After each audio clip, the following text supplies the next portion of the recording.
복음의 하나님의 일꾼인 디모데를 보내노니 이는 너희를 굳게 하고 너희 믿음에 대하여 위로함으로 누구든지 이 여러 환난 중에 요동치 않게 하려 함이라. 우리로 이것을 당하게 세운 진주를 너희가 친히 알리라. 우리가 너희와 함께 있을 때에 장차 받을 환난을 너희에게 미리 말하였더니 과연 그렇게 된 것을 너희가 아느니라. 이러므로 나도 참다 못하여 너희 믿음을 알기 위하여 보내었노니 이는 혹 시험당하는 자가 너희를 시험하여 우리 수고를 헛되게 할까 함일러니. 아멘. 우리 수고를 헛되게 할까 함일러니. 기도하겠습니다. 주님 고맙습니다. 오늘도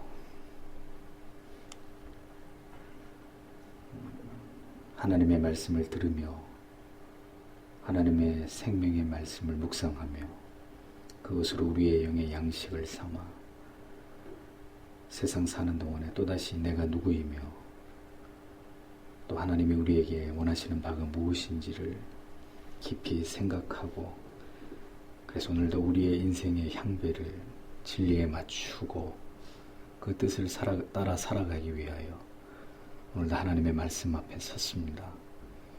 언제나 하나님의 말씀 듣기를 사모하고 그리고 하나님을 사모하는 주의 백성들을 하나님께서 기억하시고 마지막 때에 참된 진리를 붙들고 하나님을 올바르게 경외하기 위하여 좁은 길로 여러 가지 하나님이 주시는 연단과 또 시험과 또 하나님 핍박을 이겨내며 그렇게 주님의 길을 걸어가는 성도님들을 기억해 주셔서 넉넉히 하나님 세상을 이기고 우리의 모든 유혹과 죄성을 잠재우며 그렇게 주님만을 쫓아 하나님이 기뻐하시는 그 길로 힘써 달려가는 저희가 되도록 주님 도와주시옵소서.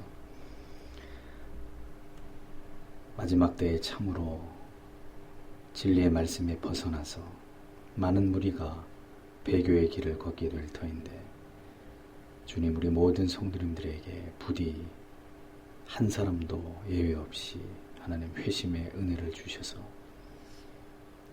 하나님의 말씀이 귀에 들리고 영혼에 사무치는 은혜를 통하여 더욱더 주님이 원하시는 삶을 살아가며 그것으로 하나님의 이름을 높이며 하나님께 영광을 돌려드리는 구별된 삶을 살아가는 저희 모두가 되도록 주님 도와주시옵소서. 우리의 영혼의 신비에 오늘도 진리의 말씀을 새기시고 무엇으로든 이것을 빼앗기지 아니할 수 있는 믿음으로 주님 우리를 무장시키시며 이 말씀을 또 우리가 하나님 영의 양식으로 삼아 우리의 영혼이 배부르게 하셔서 또 하나님 주일이 오기까지 세상에서 하나님의 뜻을 붙들고 구별된 삶을 살아가기에 부족함이 없는 저희가 되게 하여 주시옵소서.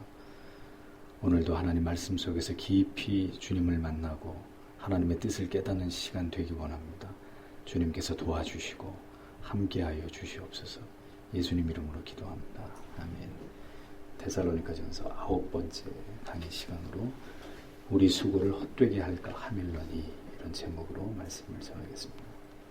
바울은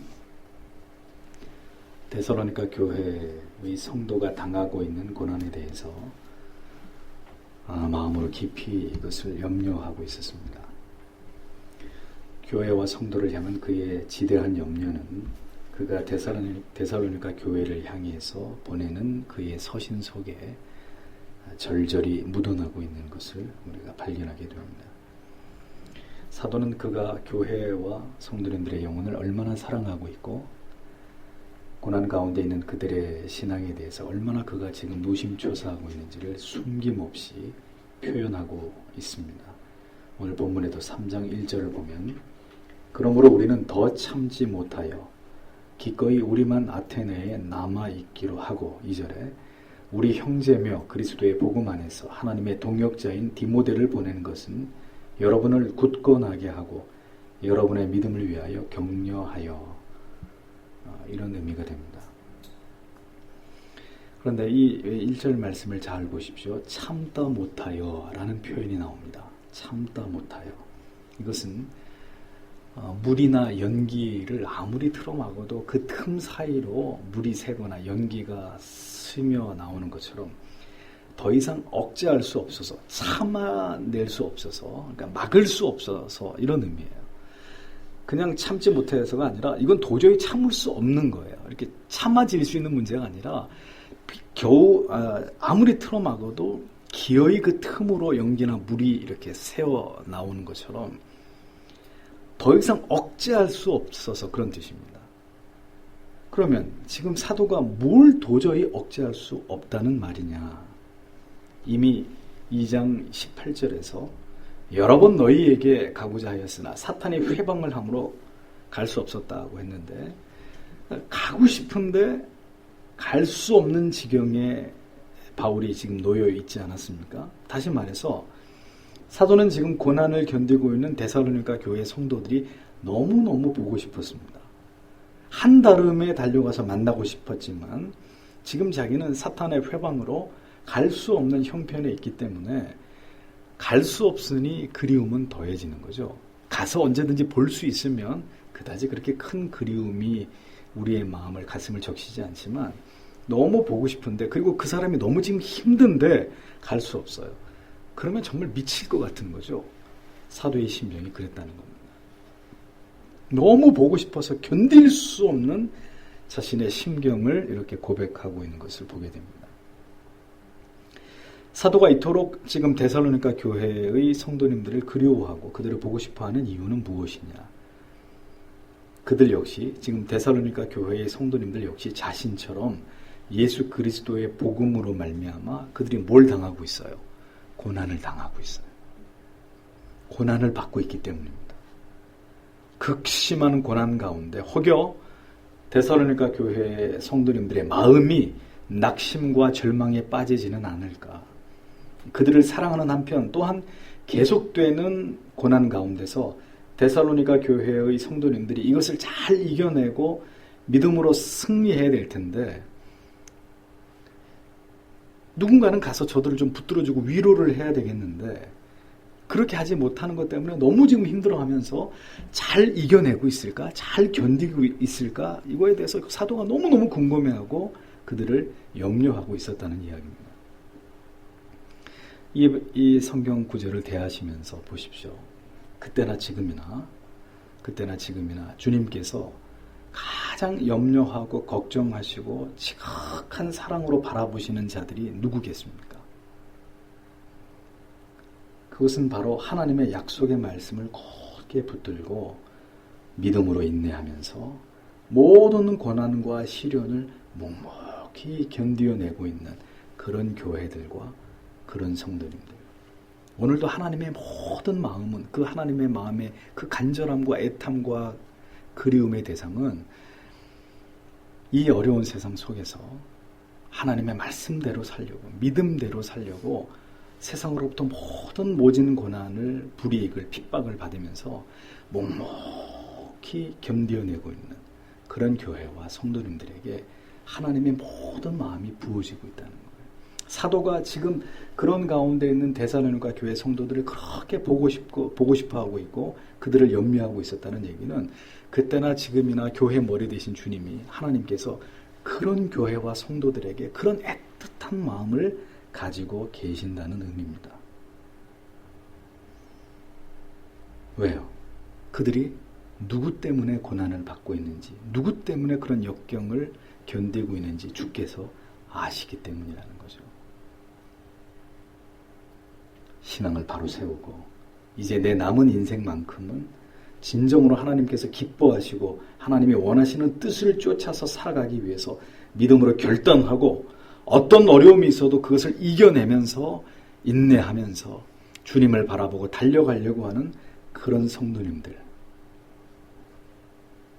그렇게 결심하지만 않았어도 얼마든지 쉬운 길로 피해갈 수 있었을 터인데, 여러 가지 고난과 시련 만날 필요 없고 그렇게 힘겨운 싸움을 할 이유도 없었을 터인데, 믿음으로 살려고, 하나님이 기뻐하시는 뜻을 따라 살려고 그렇게 고난을 자초하고 그 고난을 지나가고 있는 그런 교회와 성도님들에 대해서 주께서는 가장 큰 긍휼과 그들을 향해 자비를 보이시는 분이라는 것을 우리는 깨닫습니다. 사도가 데살로니가 교회를 왜 이렇게 사랑하고 집착했느냐? 자신과 함께 믿음으로 고난받는 자리에 있었기 때문이라는 거예요. 다른 이유는 없어요.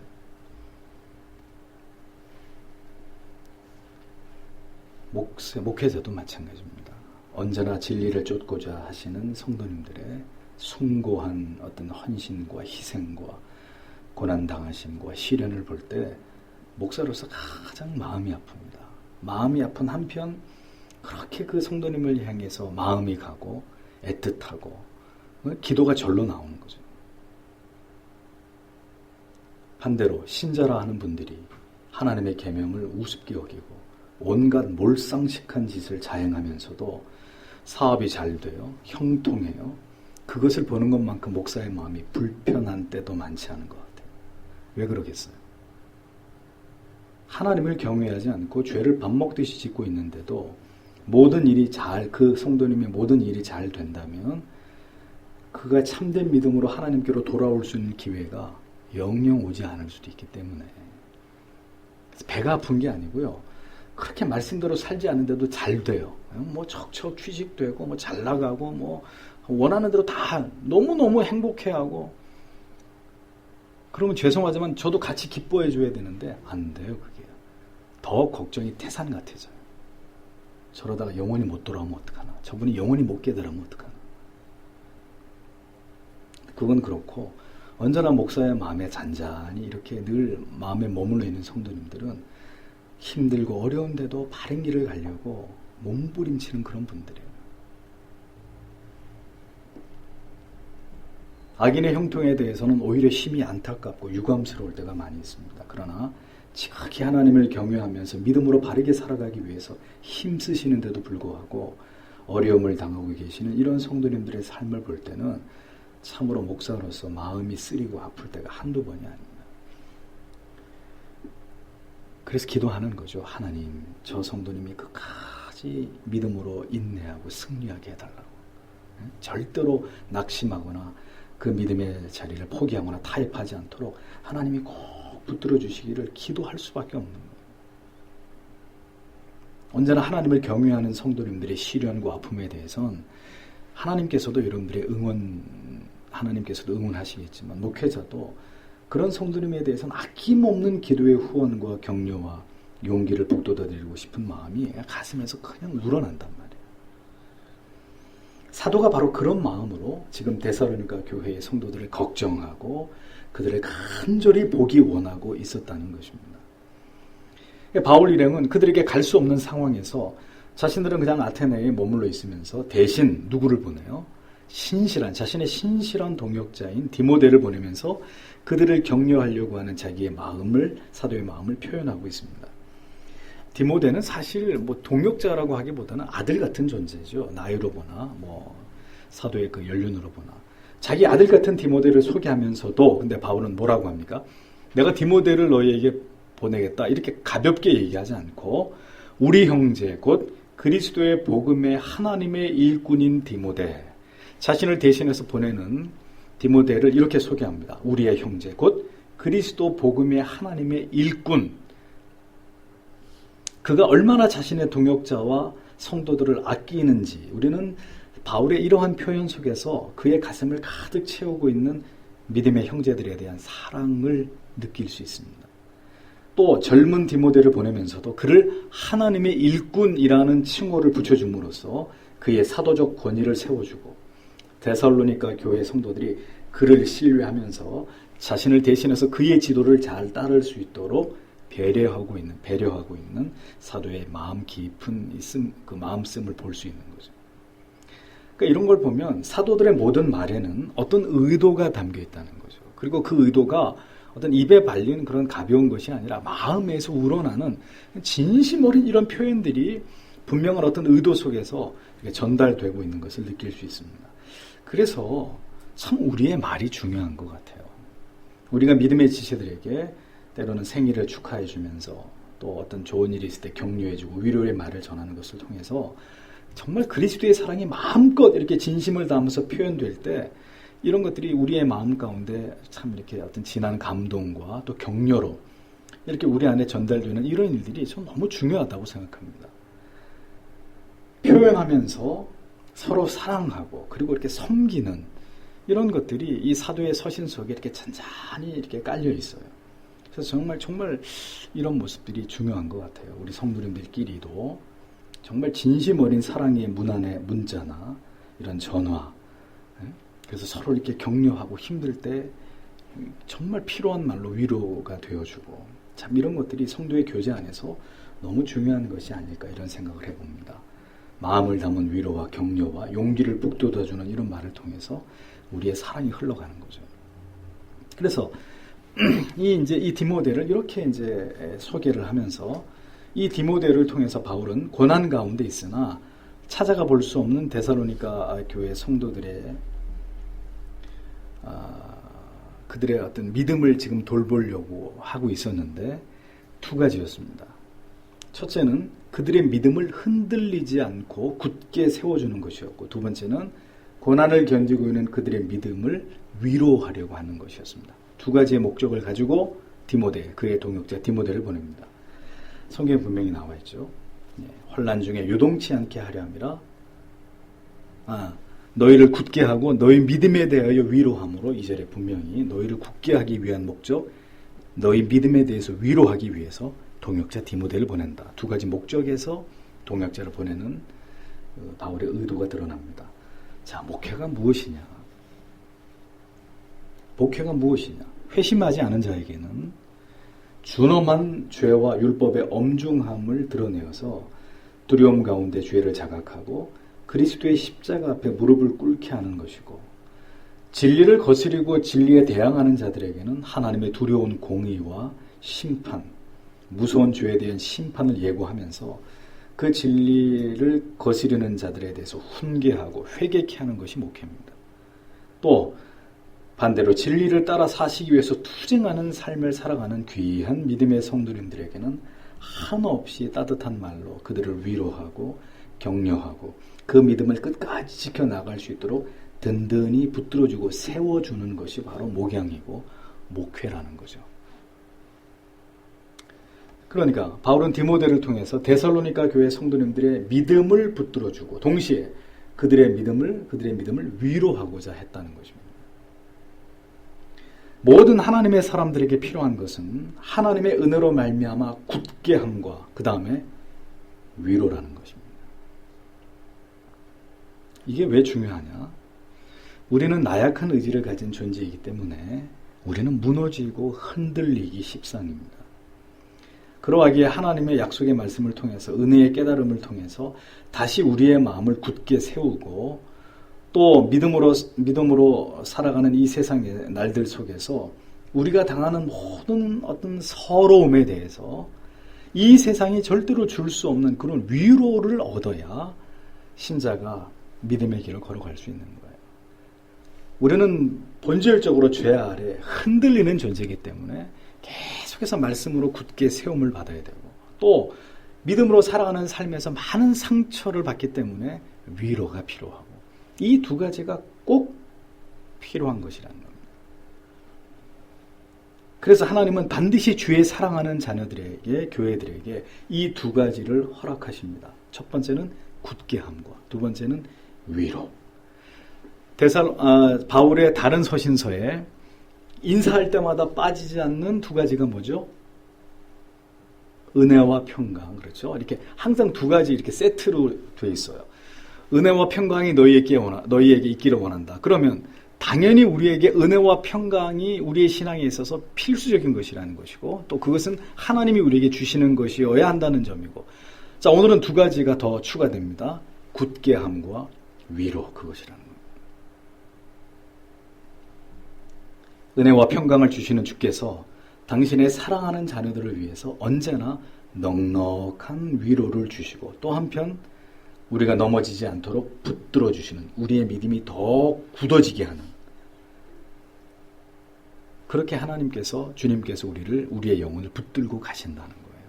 굳게 함과 위로를 통해서. 하나님은 반드시 주의 사랑하는 자녀들과 교회들에게 이 두 가지를 허락하신다는 것입니다. 굳게 함과 그리고 위로. 그래서 우리가 기억해야 될 것은 언제나 우리는 혼자가 아니라는 것입니다. 아직 젊은 나이에 우리 조준호 집사님과 황한나 권사님에게 이런 안타까운 일이 일어난 것을 듣고 참 마음이 많이 아팠습니다. 그런데 제가 오래전에 이 두 지체가 결혼을 앞두고 저에게 찾아왔을 때 제가 이런 이야기를 해준 적이 있어요. 두 사람은 그동안에 유복한 가정에서 양 부모님 밑에서 고생 없이 평탄한 인생을 살아왔다.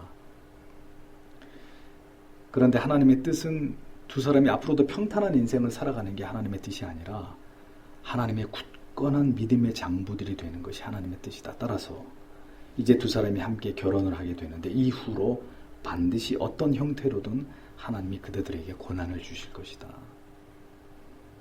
그때 두 사람이 내 말을 기억하고 목사가 했던 얘기를 기억하고 함께 간절히 손을 잡고 기도함으로 그 모든 고난들을 잘 이겨내면서 큰 믿음의 하나님의 일꾼으로 그렇게 세워지는 하나님을 기쁘시게 하는 부부가 되어야 된다라고 분명히 권면한 적이 있습니다. 이제 이 두 젊은 부부 지체들이 그 고난의 한복판으로 들어오게 됐습니다. 목사가 말한 대로 되었지만 막상 그런 일이 닥쳤다는 얘기를 제가 들으니까 전화통화를 붙들고 같이 울었어요. 참 너무 그 큰 아픔을 멀리서 당하고 이 주변의 삶은 당장이라도 쫓아갔을 텐데 그 마음이 아려움을 느끼는 거예요. 제가 그렇게 얘기했고 얘기한 대로 됐는데 참 너무 마음이 아프더라고요. 그냥 어서 속히 달려가서 그냥 아무 말 필요 없고 그냥 이렇게 안아주고 싶은 마음이 간절하더라고요. 우리는 세워줌과 위로가 필요한 존재들입니다. 완전하지 않기 때문에. 3절을 이어서 보면 아무도 이런 고난들 가운데서 흔들리지 않게 하려는 것입니다. 참으로 우리도 이런 고난에 놓여 있다는 것을 여러분이 압니다. 이렇게 번역이 됩니다. 네, 그렇습니다. 사도의 마음은 고난 속에서 데살로니가 성도들의 믿음이 흔들릴 것을 염려하고 있었다는 거예요. 하나님의 은혜를 입은 택자에게 믿음이 뿌리채로 뽑혀나가는 그런 일은 일어나지 않습니다. 한번 하나님이 택한 백성은 끝까지 하나님이 붙들고 가시기 때문에 믿음이 완전히 소멸되거나 뽑혀나가는 그런 일은 있지 않습니다. 다만 흔들릴 때가 있습니다. 흔들릴 때가. 그런 일들은 그 믿음이 흔들리게 되는 경우는 보통 아주 긴 고난을 겪게 될 경우가 그렇죠. 그 긴 고난을 믿음으로 이기기 위해서 몸부림치는 성도님들에게 참으로 위로와 사랑으로 꼭 붙들어줌이 그래서 반드시 필요한 것입니다. 혼자 힘으로는 절대 이겨낼 수 없어요. 나무가 바람이 불면 흔들리고 가지가 부러지기도 합니다. 그러나 뿌리가 뽑혀 나가지 않는 한은 괜찮아요. 그 나무는 다시 잎이 날 것이고 부러진 가지에서 또 다른 가지가 나면서 계속 그 나무는 살아갈 것입니다. 그러나 뿌리가 아예 뽑혀서 나가면 그 나무는 다시는 살 수 없어요. 세파에 가지가 꺾이고 잎들이 다 떨어져 나가는 건 괜찮지만 뿌리가 뽑혀버리면 끝입니다. 흔들리기만 한다면 붙들어주면 돼요. 근데 아예 신앙을 버리거나 진리를 떠나서 배도를 해버리면 방법이 없어지는 거예요. 그래서 참으로 살을 애는 듯한 아픔을 목사는 느끼는 겁니다. 고난 속에서 흔들리지 않도록 뿌리가 뽑히지 않도록 서로를 붙들어주는, 물론 주님이 붙들어 주시지만 서로를 이렇게 붙들어 주시는 여러분들이 되셔야 됩니다. 목사가 여러분들을 붙들어 드릴 것이고 또한 여러분들이 저를 붙들어 주셔야 되고 여러분들이 서로를 붙들어 주셔야 돼요. 세워 주셔야 돼요. 우리는 모두 붙들림이 필요한 연약한 존재들에 지나지 않기 때문입니다.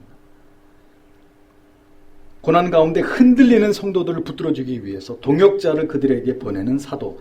그러나 정작 사도의 일행도 지금 무슨 상황이었습니까?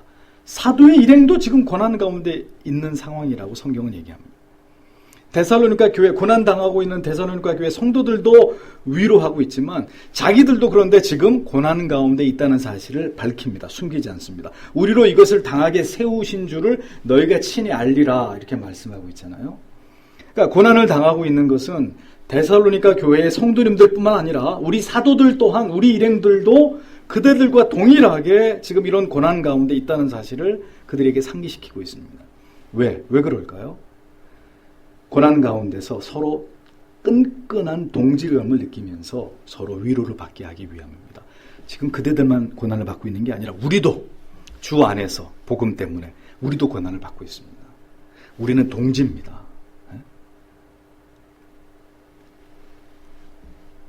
우리들 또한 그들과 동일한 고난 가운데 하나님이 우리를 부르셨고 그런 일들을 당하게 하기 위해서 우리를 세운 것입니다. 그러니까 그대들이나 나나 하나님 앞에서 의미 있는 고난을 우리는 당하고 있는 것이고 우리는 이것을 하나님 앞에 감사해야 된다. 그런 의도로 바울이 그런 이야기를 하고 있는 거죠. 성도에게 있어서 고난은 낯선 단어가 아니라는 것을 성경 속에서 초대교회의 역사 속에서 종교개혁사 속에서 우리는 선명하게 보게 됩니다. 어느 시대건 복음을 위해서 참된 신앙의 길을 걸어가는 자들에게 고난이 없었던 시대는 없었습니다. 사도는 이 사실을 더 구체적으로 설명하기를 4절에 우리가 여러분과 함께 있을 때 우리가 고난을 겪게 될 것이라고 여러분에게 미리 말하였는데 그렇게 되었다는 것을 이제 여러분들은 알고 있습니다. 이렇게 번역이 됩니다. 사도가 미리 얘기했어요. 뭘 얘기했어요? 우리는 고난을 받게 돼 있다. 예고했다는 거예요. 고난이 있을 것이다. 무슨 고난? 예수 믿었으면 이제부터는 우리 인생의 고생 끝 행복 시작입니다. 그게 아니라 고난이 있을 것이라고 내가 얘기하지 않았느냐. 그러므로 예수를 믿고 하나님의 자녀된 성도님들에게 고난이 있을 것입니다 라고 알리는 것은 목회자의 중요한 임무 가운데 하나입니다. 그런데 생각해 보십시오. 누가 아무개 성도님 잘 되실 거고 앞으로 만사형통할 거고 복을 받을 겁니다. 누군들 그런 좋은 얘기만 하고 싶지 않겠습니까? 앞으로 장차 당신은 고난을 받게 될 것입니다. 세상에 결혼하겠다는 부부한테 지금까지 편하게 살았으니까 앞으로 고난 받는다. 이게 무슨 저주도 아니고 누가 그런 저주 같은 말을 하고 싶겠습니까? 목사도 마찬가지로 좀 쉽게 편하게 목회하려면은 계속 복 얘기하고 여러분 위로해드리고 공적으로 하나님이 여러분들에게 더 복을 주시기를 원한다는 축복기도 해드리면서 조금 그렇게 편하게 목회를 하고 여러분에게 더 많은 위로를 드리면서 복을 기대하라고 그래 좋은 마음으로 우리가 그렇게 하나님을 신앙하자고 이렇게 얘기하면 지금보다 더 분위기가 더 좋아질지 모르겠습니다. 물론 복을 일부러 이야기하지 않을 이유도 없지만 보다 분명한 것은 성경에서 분명히 고난이 있을 것이라고 말씀하신 이 진리부터 먼저 여러분들에게 전해야 되는 것이 목사의 사명이기 때문에 그래서 목사는 틈이 날 때마다 여러분들에게 자꾸 고난이 있을 것을 예고하는 것입니다. 이것은 모두 성경이 말씀하고 있는 바이기 때문이죠. 데살로니가 후서 1장 5절 이는 하나님의 공의로운 심판의 표요 너희로 하여금 하나님 나라에 합당한 자로 여기심을 얻게 하려 함이니 그 나라를 위하여 너희가 또한 고난을 받느니라. 디모데후서 1장 8절 그러므로 내가 우리 주의 증거와 또는 주를 위하여 갇힌 자 된 나를 부끄러워 말고 오직 하나님의 능력을 쫓아 복음과 함께 고난을 받으라. 디모데후서 2장 3절 내가 그리스도 예수의 좋은 군사로 나와 함께 고난을 받을지니. 디모데후서 3장 12절 무릇 그리스도 예수 안에서 경건하게 살고자 하는 자는 핍박을 받으리라. 베드로전서 4장 16절 만일 그리스도인으로 고난을 받은 즉 부끄러워 말고 도리어 그 이름으로 하나님께 영광을 돌리라. 4장 19절 그러므로 하나님의 뜻대로 고난을 받는 자들은 또한 선을 행하는 가운데 그 영혼을 믿부신 조물주께 부탁할지어다. 베드로전서 5장 10절 모든 은혜의 하나님 곧 그리스도 안에서 너희를 부르사 자기의 영원한 영광에 들어가게 하신 이가 잠깐 고난을 받은 너희를 친히 온전케 하시며 굳게 하시며 강하게 하시며 터를 견고케 하시느니라. 이 외에도 성경에 많은 고난과 관련된 구절들은 흘러넘치고 있습니다. 아마 여러분들이 지금까지 들어오신 죄나 고난에 대한 모든 양보다 저를 만나신 이후에 여러분들이 들으신 죄와 고난에 대한 말씀이 더 많을지 모르겠습니다.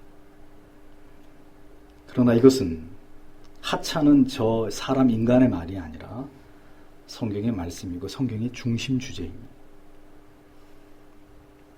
모든 목회자들의 책임은 반드시 예수를 쫓는 어간에 고난을 겪게 될 것임을 말해주는 것입니다.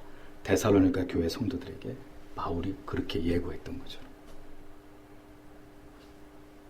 의사는 얼마나 아프고 힘든 수술인지 그리고 생존율이 몇 프로가 되는지 솔직하게 환자에게 말해줍니다. 보호자나 환자에게.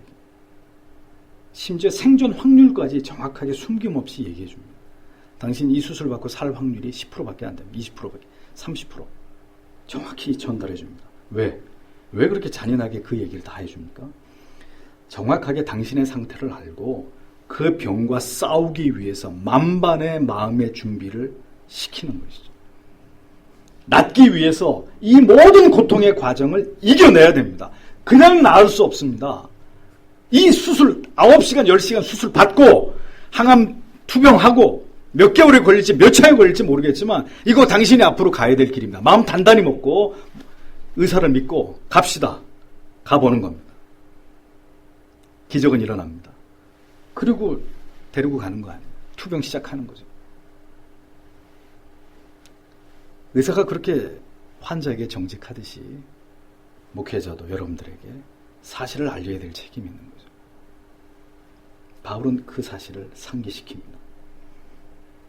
내가 함께 있을 때 이미 앞으로 이러한 고난을 받을 것이라고 말하였던 그 일이 지금 너희에게 일어나는 것일 뿐이니 전혀 당황하지 말고 넉넉히 이길 것을 사도는 주문하고 있는. 그리고 우리도 고난을 받고 있으니까 같이 주님을 의지하고 이겨나가자는 것입니다.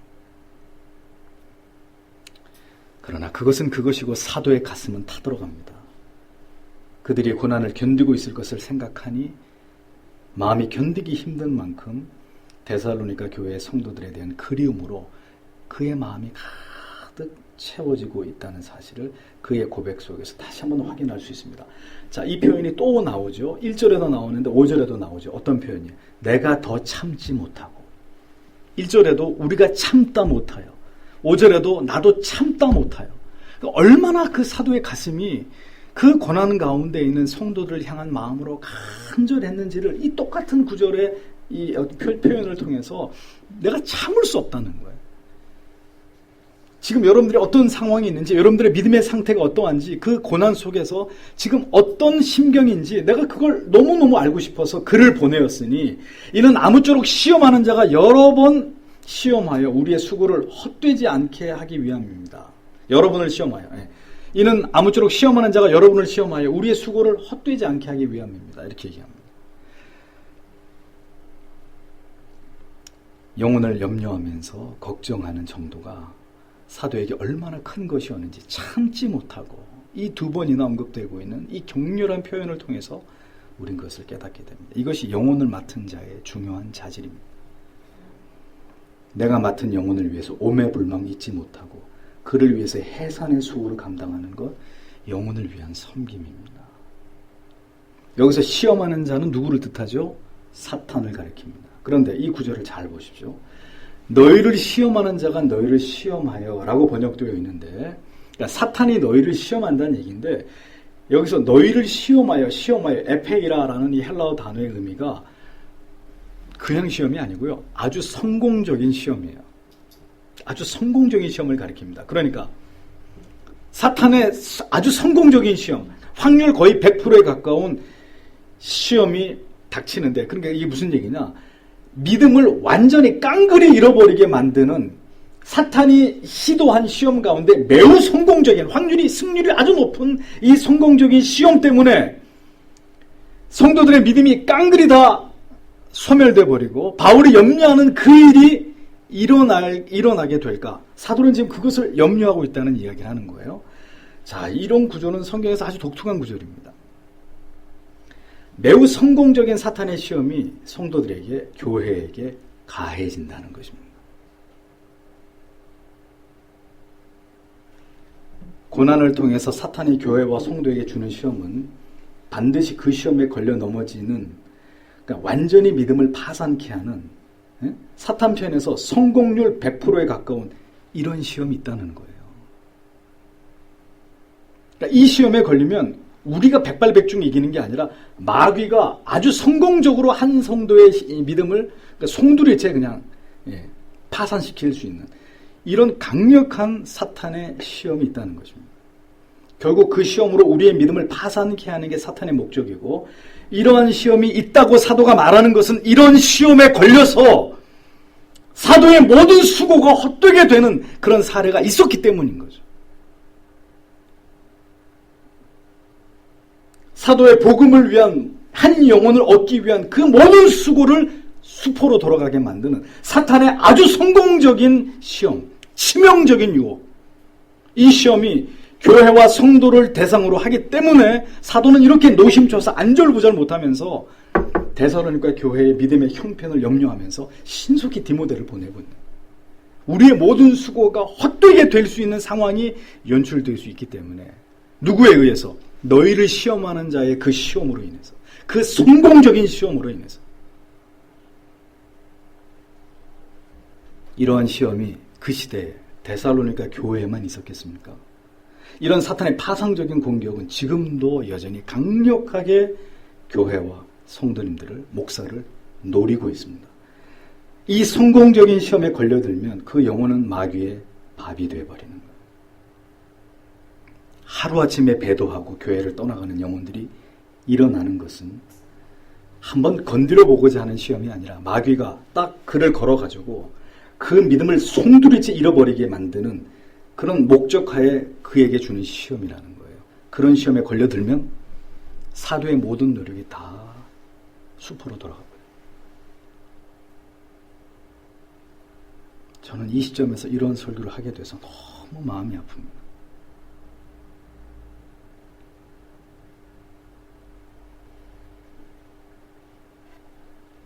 우리는 본문을 통해서 사도가 무엇 때문에 가장 염려하고 근심하는지를 보게 됩니다.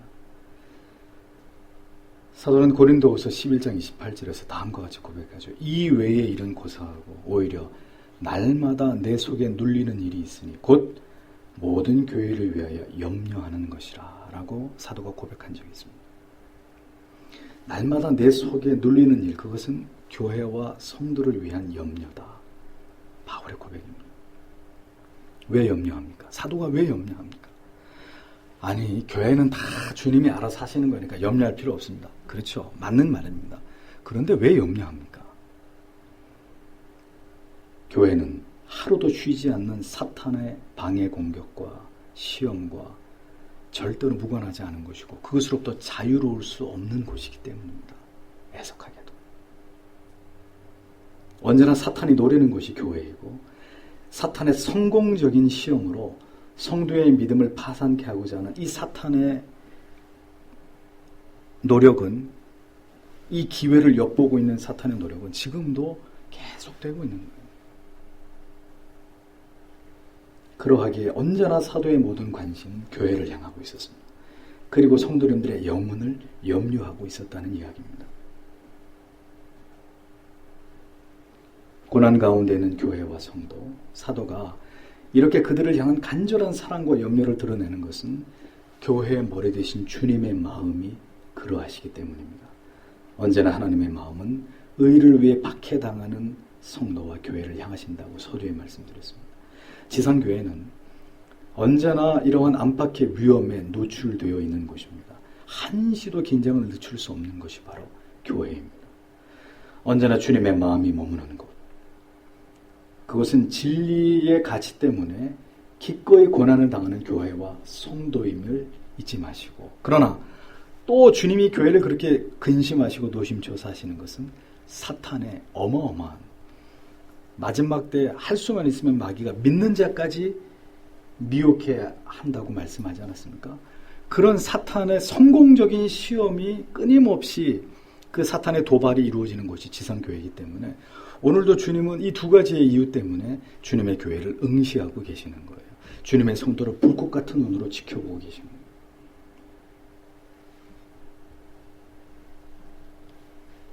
사랑하는 성도 여러분, 이 데살로니가 교회에게 펼쳐 보이는 사도의 마음은 곧 주님의 마음이십니다. 그리고 이 말씀에 해당되는 교회는 데살로니가 교회만이 아니라 지금 이 시대의 교회와 지금 이 시대의 성도인 우리에게도 동일하게 해당되는 말씀입니다. 다음은 또 누구 차례가 될지 모르는 거죠. 그렇게 되지 않기를 바라고 우리 모두 깨어 있어야 되겠지만, 또 마귀는 이 성공적인 시험을 통해서 사도의 모든 노력을 다 헛되게 할 또 다른 일을 계획하고 있고 누군가를 또 노리고 있겠죠. 물론 일시적으로 그 시험에 넘어가서 지금은 배도했어도 다시 하나님의 특별하신 은혜가 있어서 깨닫고 다시 돌이켜 눈물로 회개하고 돌아온다면야 얼마나 감사한 일이겠습니까? 또 그러기를 기도해야 되겠지. 그때나 지금이나 교회는 최전방입니다. 뺏어오느냐 뺏기느냐, 죽느냐 죽이느냐의 치열한 영적 전쟁이 일어나고 있는 것이 교회입니다. 부디 성도 여러분, 이 사도의 가슴을 주님의 가슴으로 이해하시고 우리에게 이것을 말씀하고 계시고 경고하고 계시고, 그러나 그 가운데서도 주님이 약속하시는구나. 너희를 굳게 붙들어 줄 것이고 너희를 반드시 위로할 것이다. 오늘도 이 말씀을 마음에 새기시면서 주신 말씀을 붙들고 주님 앞에 간절히 기도하고 돌아가시는 여러분들이 되시기 바랍니다. 기도하겠습니다. 다 함께 기도하겠습니다. 아버지 하나님 감사합니다.